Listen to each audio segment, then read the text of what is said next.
하나님 말씀 함께 보도록 하겠습니다. 오늘 우리가 함께 나눌 하나님 말씀은 마태복음 5장 1절부터 12절까지 말씀입니다. 마태복음 5장 1절부터 12절까지 말씀, 우리 다 같이 한 목소리로 말씀 함께 보도록 하겠습니다. 예수께서 무리를 보시고 산에 올라가 앉으시니 제자들이 나온지라.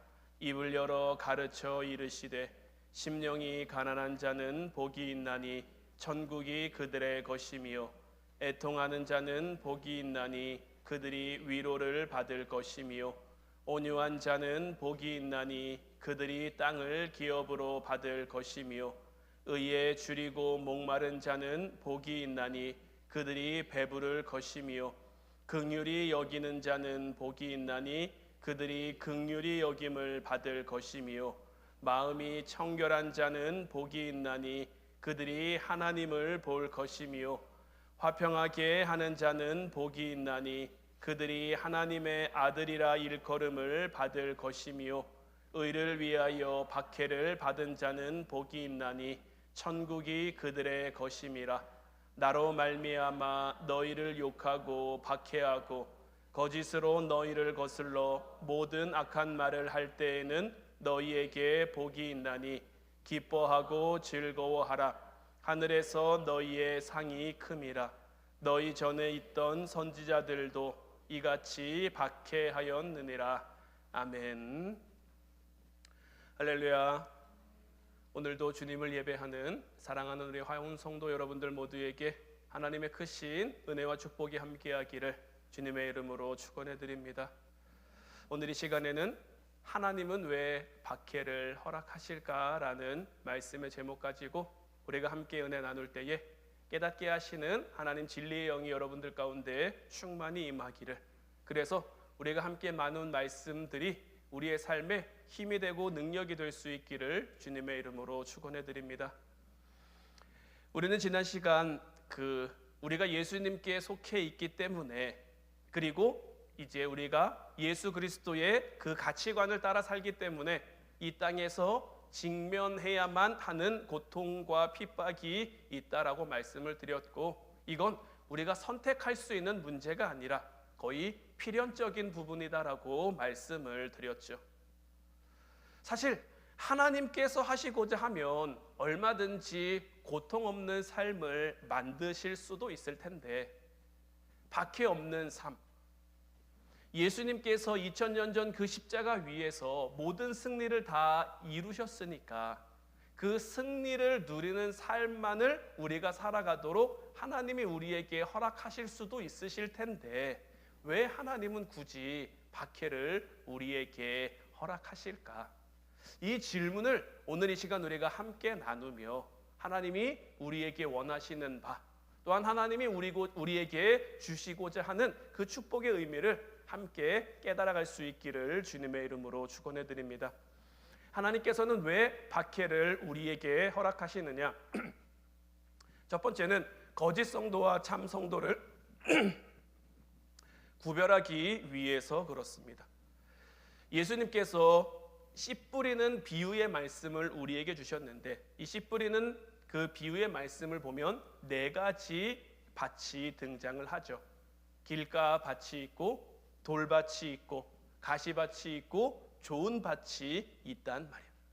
그 가운데 두 번째 밭인 돌밭에 대한 주님의 말씀을 보면요, 이 돌밭에 씨가 뿌려졌는데 이 씨가 자라지 못하고 열매를 맺지 못합니다. 왜 돌밭에 뿌려진 씨가 자라지 못하고 열매를 맺지 못합니까? 그 바닥의 돌 때문에 뿌리를 내릴 수가 없는 거죠. 뿌리를 내리지 못하니까 낮에 햇빛이 강하게 비쳤을 때 버티지 못하고 금세 말라 죽어버린단 말이에요.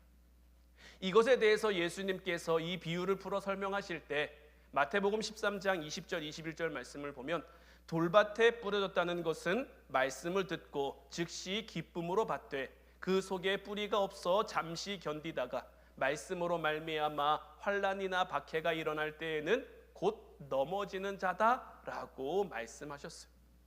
이 돌은 무엇을 의미합니까? 주님께서 이 비유를 해석하실 때 말씀하시는 것을 보면 말씀을 듣고 즉시 기쁨으로 받되, 말씀에 대한 기쁨의 반응이 있습니다. 말씀을 들을 때는 말씀을 잘 받습니다. 말씀을 통해 기뻐하기도 합니다. 그런데 그 들은 말씀 가운데 뿌리가 내려지질 않는 거예요. 말씀에 뿌리가 내려지질 않으니까, 말씀이 우리 안에 온전히 자리하지 못하니까 잠시 견디다가 말씀으로 인해서 환난이나 박해를 당하게 되면 금방 넘어질 수밖에 없는 거죠. 이스라엘은요, 지리적으로 그 땅에 석회석이 많습니다. 땅 속에 이 석회석이 쭉 깔려 있단 말이에요. 그래서 뭘 심으려고 해도 그 심은 것이 잘 자라지 못합니다. 왜냐하면 바닥에 석회석 돌이 가득 깔려 있으니까 뿌리가 깊이 내려갈 수가 없는 거죠. 뿌리가 깊이 내려가지 못하니까 바람이 불면 그 심은 것들이 즉시 넘어질 수밖에 없는 거예요. 뿌리가 없는 나무, 주님 앞에 오기는 했는데, 예배의 자리에 참여해서 말씀을 듣기는 했는데, 아직 그리스도 안에 신앙의 진정한 뿌리를 내리지 못한 성도들은 어느 날 삶의 장에, 우리가 살아가는 삶의 순간순간들 가운데 핍박의 바람이 불어오고 어려움의 바람이 불어오면 나는 예수님을 모릅니다, 나는 예수님을 알지 못합니다, 이러고 도망할 수밖에 없는 거죠. 주님이 주시는 축복에는 상당한 관심이 있습니다. 예수님 믿으면 강건해지고, 예수님 믿으면 잘되고 출세하고 풍성해지고, 이런 말씀을 들을 때는 귀가 솔깃해서 기쁨으로 받고 은혜로 받고 그 말씀에 대한 반응도 있는데, 얼마 후에 내가 의지했던 그리스도가, 내가 들었던 말씀들이 내 삶에 플러스가 되는 것처럼 여겨지지 않고 오히려 내 삶에 마이너스인 것처럼, 내 삶의 손해인 것처럼 이렇게 여겨지고 느껴지는 것을 발견한 순간 얼마든지 신앙을 내버릴 수 있는, 얼마든지 믿음을 저버릴 수 있는 그런 신앙, 이것이 돌밭에 불과한 마음밭이라고 주님은 말씀하고 계신 것. 우리는 그 순간이 돼야 우리 신앙의 정체를 발견할 수가 있는 것. 예수님의 제자들을 보면 어떻습니까? 저마다 예수님의 좌편에 내가 앉겠노라, 예수님의 우편에 내가 서겠노라, 이렇게 서로 다투기도 하고 서로 분쟁하기도 했습니다. 저마다 예수님과 늘 함께 할 수 있다라고. 베드로는 심지어 나는 예수님을 위해서라면 죽을 수도 있다라고 이야기했단 말이에요. 그런데 어떻습니까? 예수님이 잡히시던 날 밤 보면 예수님 곁을 끝까지 지킨 제자가 있었습니까? 베드로도 몰래 뒤에서 따라가기는 했지만 사람들이 너 예수와 함께 있던 사람 아니야? 너 예수의 제자 아니야? 이런 질문을 던지자 금세 나는 예수를 모른다고 욕하며 저주하며 부인할 수밖에 없는, 삶이 편안할 때는요, 삶이 평안할 때는요, 무엇이 진짜인지 무엇이 가짜인지 알 수 없습니다. 그러나 핍박의 바람이 불어오고 어려움의 바람이 불어오면 우리는 진짜와 가짜를 명확하게 구별할 수 있을 거예요. 가짜 성도들은 예수님을 따라 감람산까지는 갈 수 있지만, 가짜 성도들은 예수님을 따라 갈보리까지는 갈 수가 없는 것. 예수님께서 십자가를 지고 올라가신 그 갈보리 언덕을 함께 할 수가 없는 것. 여러분들은 어떻습니까? 지금 우리가 사순절 기간을 보내고 있는데 주님을 위해서 주님이 내게 맡기신 그 십자가를 지고 내게 무엇을 요구할지라도 내가 어떤 대가라도 지불하며 그리스도를 높이며 그리스도를 사랑하며 그리스도를 위해서라면 우리의 삶을 드릴 수 있냐라는 거죠. 우리의 삶 속에서도요, 진정한 친구는 언제 드러납니까? 내가 좀 내가 좀 잘 나갈 때는요, 옆에 있는 사람들이 다 간이고 쓸개고 다 내줄 것처럼 친한 척하고 가까운 척하고, 그런데 어려움이 닥쳤을 때 정말 내 옆에 남아있는 친구가 진짜 친구다라고 우리가 이야기를 하는데, 우리는 정말 주님 곁에 그렇게 머물 수 있는지. 욥기 1장을 보면 사단이 하나님 앞에 욥을 참소하는 장면이 나옵니다. 욥기 1장 9절부터 12절까지 말씀을 보면 사단이 여호와께 대답하여 이르되 욥이 어찌 까닭없이 하나님을 경외하리이까? 주께서 그와 그의 집과 그의 모든 소유물을 울타리로 두르심 때문이 아니니이까? 주께서 그의 손으로 하는 바를 복되게 하사 그의 소유물이 땅에 넘치게 하셨음이니이다. 이제 주의 손을 펴서 그의 모든 소유물을 치소서. 그리하시면 틀림없이 주를 향하여 욕하지 않겠나이까? 여호와께서 사단에게 이르시되 내가 그의 소유물을 다 내 손에 맡기노라. 다만 그의 몸에는 내 손을 대지 말지니라. 사단이 곧 여호와 앞에서 물러가니라. 자, 사단이 여호와 앞에서 욥을 참소하는 이 말씀을 우리가 그냥 쉽게 생각해 보면, 하나님, 욥이 신앙생활 참 잘하는 것 같죠? 교회도 잘 다니는 것 같고 헌신도 잘하고 봉사도 잘하고 헌금도 잘하고 이런 거 다 잘하는 것 같지만 사실 욥이 그렇게 하는 거 다 이유가 있는 거 아니겠습니까? 재산도 넉넉하고 땅도 많고 자식도 번듯하고 팔자가 편해서 그런 것 아니겠습니까? 욥이 어려움에 처해도 하나님 옆에 있을까요? 욥이 힘들어도 하나님을 하나님이라고 고백할까요? 우리가 하나님을 믿는 이유가 하나님께서 우리에게 주시는 그 어떤 축복 때문이 아니라 하나님 자체에 있다라는 것을 하나님께서 우리에게 샘플로 보여주시기 위해서 하나님이 욥을 사용하시는 것. 욥이 여러 가지 힘듦을 겪었음을, 욥이 여러 가지 어려움을 겪었음을 우리는 말씀을 통해 이미 잘 알고 있죠. 욥이 그 숱한 박해 속에서 물론 흔들리는 순간도 있었습니다. 방황하는 시간들도 있었지만 마침내 욥은 이 고통과 박해의 일련의 과정을 겪으면서 그가 진실로 하나님의 사람이었다라는 것을, 정련된 순금처럼 주님 앞에 설 수 있음을 드러내게 되고, 그로 인해 하나님께서는 우리에게 보여주시는 것. 우리의 삶 가운데도 마찬가지입니다. 우리로 이 세상 가운데 진주 같은 보배로운 그 그리스도인의 진정한 모습을 나타내도록 하기 위해서, 이 세상 가운데 진짜와 가짜를 구별하기 위해서 마지막 때가 되면 분명하게 진짜와 가짜가 갈릴 겁니다. 양과 염소가 나누는 것처럼, 알곡과 가라지가 나누는 것처럼 그때에 나뉘게 될 건데, 미리 하나님께서는 우리로 하여금 깨달을 수 있도록 진짜 성도로, 진짜 그리스도인으로 하나님 편에서 우리에게 맡겨진 삶을 살아가도록 하나님께서는 때론 우리에게 박해를 사용하시는 것. 두 번째로 하나님께서 우리에게 박해를 주시는 이유는 뭐냐? 거룩한 성품을 완성하기 위해서입니다.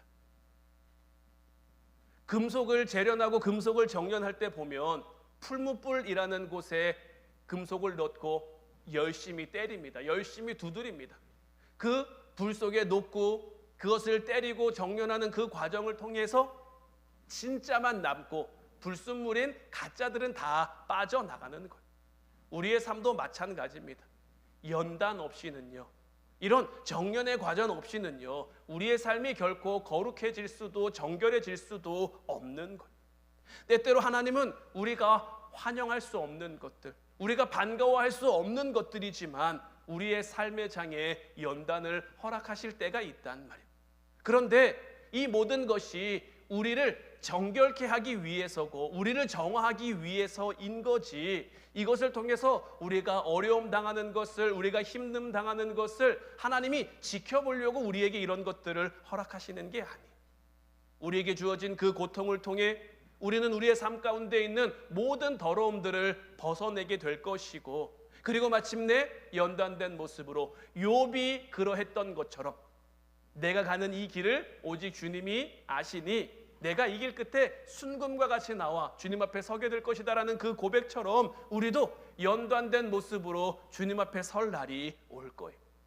오늘 본문 말씀 10절부터 12절까지 말씀을 다시 보면, 의를 위하여 박해를 받은 자는 복이 있나니 천국이 그들의 것임이라.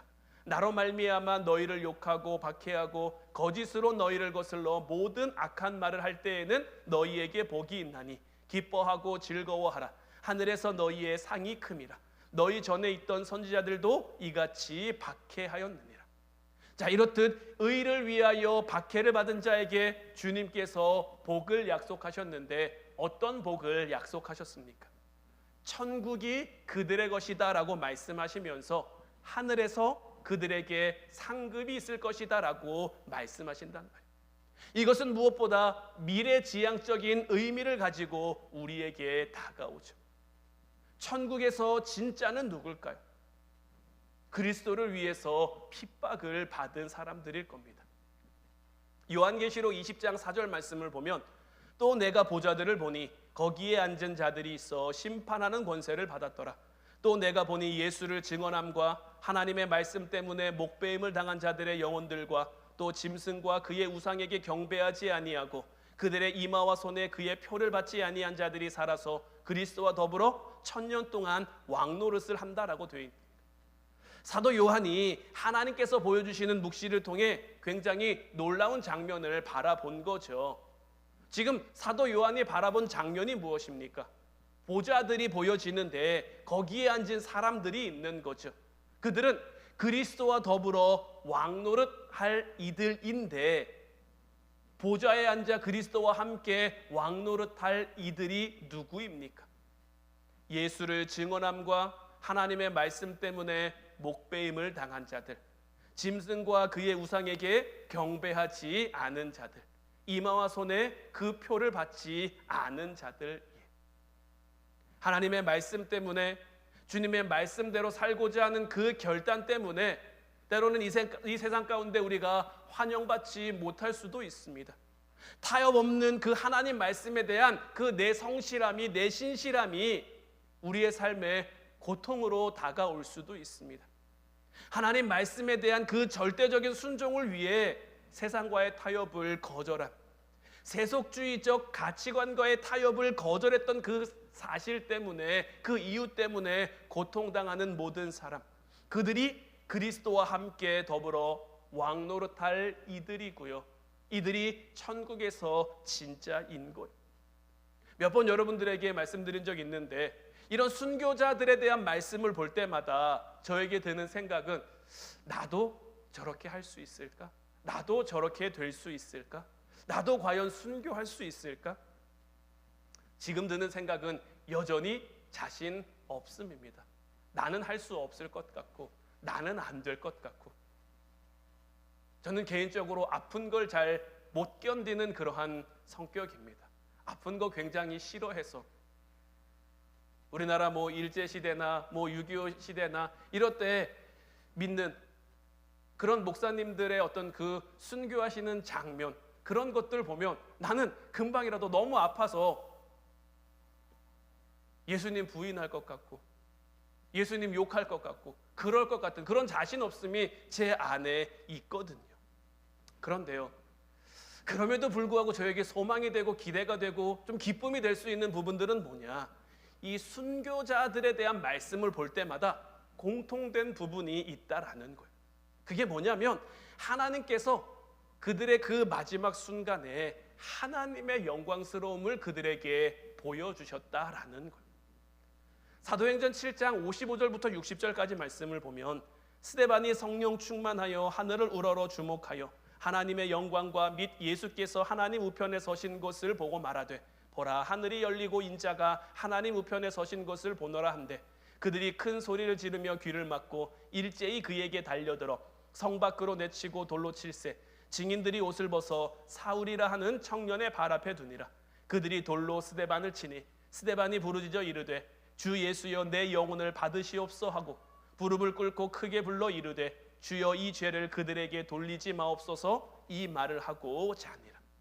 스데반 집사님의 경우를 봐도 그렇습니다. 그는 하나님의 영광과 주님께서 하나님 우편에 서신 것을 봤어요.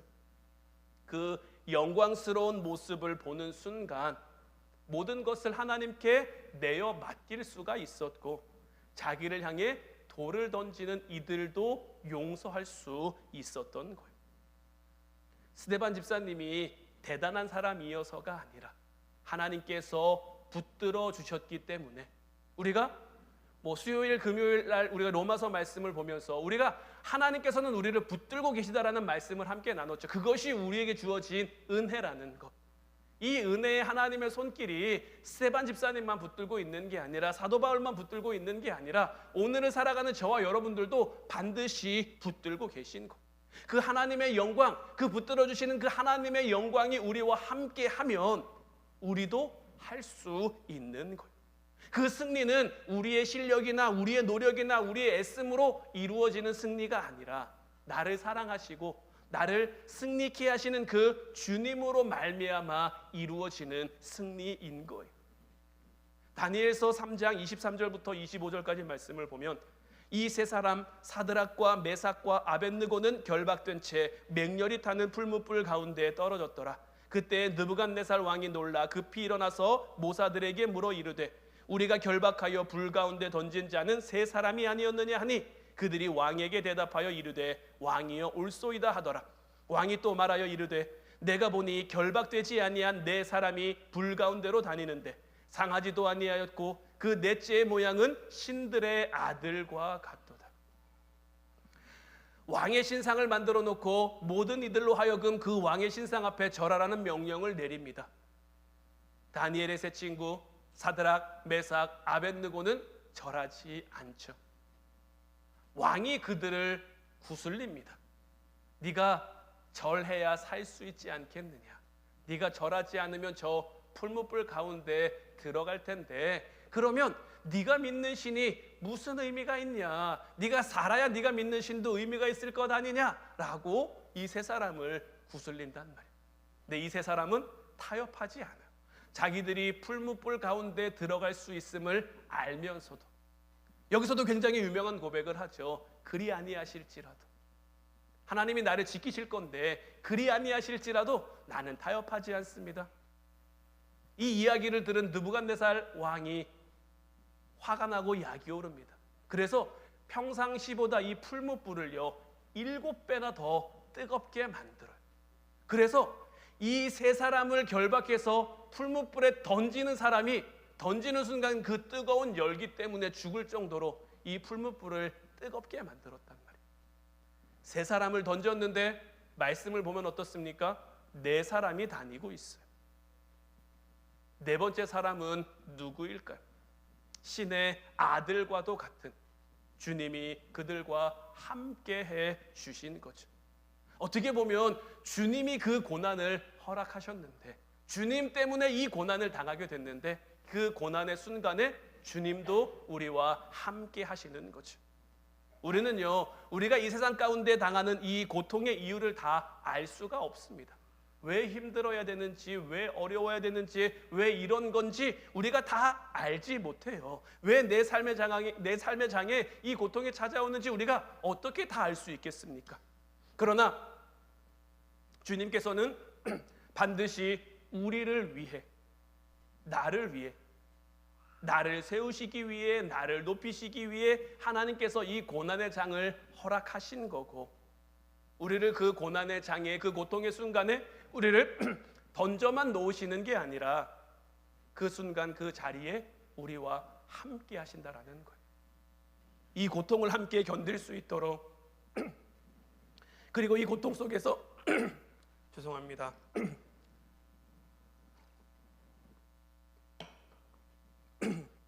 이 고통 속에서 우리가 기어이 승리할 수 있도록 주님께서 우리를 도와주시고 함께 해주시는 거예요. 우리가 정말 우리 삶의 장에 이렇게 함께 하시는 주님을 내가 느낀다면, 우리의 삶의 장에 이렇게 함께 하시는 주님을 내가 경험하고 있다면, 우리의 삶에 역사하시는 이 주님의 실제를 우리가 늘 깨닫고 있다면 우리는 이 풀무불 속에서도 고통의 장, 고통의 순간 속에서도 얼마든지 천국을 체험할 수 있는 거예요. 의를 위해 박해를 받은 자에게는 천국이 그들의 것이 되는 그 복을 약속하셨는데 굉장히 놀랍고 굉장히 신비하고 이 세상 사람들은 알 수도 없는, 우리가 찬양으로도 고백했습니다마는 평안을 너에게 주노라, 세상이 줄 수 없는, 세상이 알 수 없는 그런 평안. 힘든데 어떻게 평안합니까? 세상 사람들은 이해할 수 없죠. 아픈데 어떻게 기쁩니까? 세상은 알 수가 없죠. 하지만 주님이 우리와 함께 하시면 우리는 얼마든지 이 천국을 누리는 삶을 살아갈 수 있는 거예요. 2차 세계대전이 끝나고 나서 전쟁에 승리한 연합군이 굉장히 악명 높았던 아우슈비츠 수용소에 들어갑니다. 이 아우슈비츠 수용소는 유태인들에 대한 어떤 학살이 자행된 그런 곳인데, 이 연합군 병사, 이곳에 들어갔던 한 연합군 병사의 고백을 보면 내가 그곳에 들어가서 본 장면은 지옥 같은 장면이다라고 이야기를 합니다. 지금도 이 아우슈비츠 수용소의 박물관처럼 이렇게 되어 있는데, 이 박물관 한켠에는 신발이 가득한 그런 게 전시되어 있어요. 이곳에서 학살당한, 이곳에서 죽임을 당한 그들의 신발들만 쌓여 있는 그런 것을 전시한 건데, 이곳에 들어갔던 한 연합군 병사가 수용소 이것저것을 뒤지다가 어느 한 벽 앞에 멈추어 섭니다. 망연자실한 표정으로 거의 1시간 이상을 그 벽 앞을 떠나지 못하고 멈추어 서 있는 것. 도저히 그 벽 앞에서 걸음을 옮길 수가 없었다고 하는데, 그 이유가 뭐냐면 그 벽에 적혀 있는 문구 때문이었어요. 이 벽에 무엇이 적혀 있었느냐? 우리가 잘 아는 찬송가의 가사입니다. 그 크신 하나님의 사랑 말로 다 형용 못하네. 저 높고 높은 별을 넘어 이 낮고 낮은 땅 위에 죄 범한 영혼 구하려 그 아들 보내사 화목제물 삼으시고 죄 용서하셨네. 하늘을 두루마리 삼고 바다를 먹물 삼아도 한없는 하나님의 사랑 다 기록할 수 없겠네. 하나님의 크신 사랑 그 어찌 다 쓸까? 저 하늘 높이 쌓아도 채우지 못하리. 하나님 크신 사랑은 측량 다 못하네. 영원히 변치 않는 사랑 성도여 찬양하세. 그 수용소에서 매일 죽음을 경험하는 이들이었는데, 고통과 절망을 경험하는 이들이었는데, 그곳을 살아가면서도 하나님의 사랑을 찬양하는, 하나님의 함께하심을 찬양하는 이런 찬송가의 가사를 적어 놓은 거죠. 이 찬송가의 가사가 벽에 적혀 있는 것을 목격한 이 병사는 그 앞에서 도무지 떠날 수가 없는 거죠. 주님을 의지할 때 주님께서 주시는 놀라운 평안, 이 땅에서 우리가 경험할 수 있는 그 참된 기쁨, 고통의 한복판이지만 여기서 올려드릴 수 있는, 여기서 주님 앞에 올려지는 그 찬양의 비밀, 기쁨의 비밀, 여러분들은 아십니까? 이것이 우리가 이 땅 가운데 경험할 수 있는 하나님 나라일 거고요. 이제 우리가 내일부터 부활절 특별 기도회를 진행할 텐데, 우리의 삶 가운데 함께 하시는 그 은혜의 실제적인 부분을 우리가 함께 나누면서, 잘못된 오해로 하나님을 잘못 판단하고 내 마음대로 생각하고 내 마음대로 재단하고 내 뜻대로 되기만을 바라며 기도하는 것이 아니라, 이제 우리도 주님의 십자가에 우리의 욕심, 우리의 그릇된 마음, 우리의 잘못된 마음은 내려놓고 주님께서 우리에게 원하시는, 주님께서 우리에게 바라시는, 주님께서 정말 우리에게 주시고자 하는 그 은혜로 이 땅을 살아갈 수 있는, 그 축복으로 이 땅을 살아갈 수 있는. 사실 이번 기도회를 준비하면서 제 안에 고민도 많고 갈등도 많고 걱정도 많고 염려도 많았습니다. 이제 3월 2일 날 수술 날짜는 잡아놨는데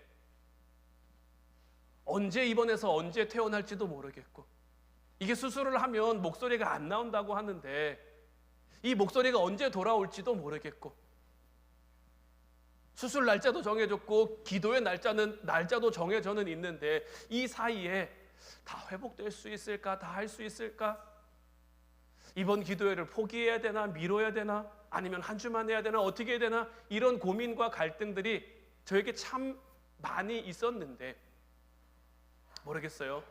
이렇게 하루하루 시간이 가면서 하나님이 저에게 느끼게 하시는 것은, 하나님이 저에게 깨닫게 하시는 것은 저로 하여금 정말 막 무언가 뒤집히는 것처럼의 회복과 그런 하나님의 손길과 역사를 경험하게 하시는 건 아니에요.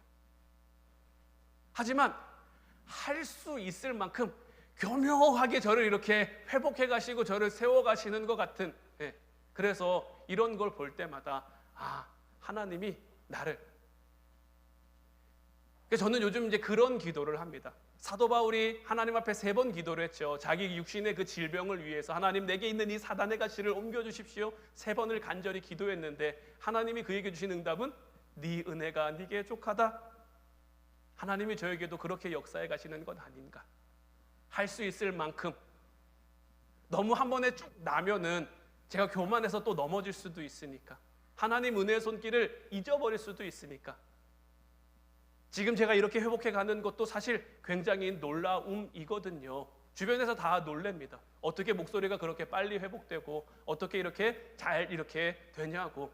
그러니까 이런 것만 봐도 하나님이 저와 함께 하신다는 것을 느끼고 우리는 속으로 생각할 수도 있잖아요. 하나님 이왕 역사하실 거면 한 방에 그냥 확 뒤집어지듯이 이렇게 해주시면 좋지 않습니까?